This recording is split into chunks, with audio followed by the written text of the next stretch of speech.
Gencatan senjata selama 10 hari antara Israel dan Lebanon berkuat kuasa pada Khamis selama beberapa jam selepas diumumkan oleh Presiden Amerika Syarikat Donald Trump yang turut melibatkan Hezbollah. Trump mendakwa Perdana Menteri Israel dan Presiden Lebanon berkemungkinan mengadakan pertemuan di Washington dalam tempoh 1 atau 2 minggu akan datang bagi mencapai perjanjian lanjut.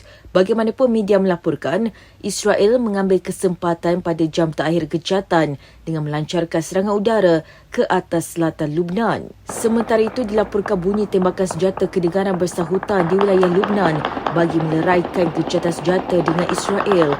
Menurut pihak berkuasa Lebanon, angka korban akibat serangan Israel meningkat kepada 2,196 orang setakat Khamis. Lebanon terheret ke dalam Perang Asia Barat pada 2 Mac selepas kumpulan pro-Tehran Hezbollah menyerang Israel. Dalam pada itu, Trump berkata Amerika berada sangat hampir untuk memeterai perjanjian dengan Iran sambil memaklumkan satu lagi rundingan antara kedua-dua negara mungkin diadakan hujung minggu ini.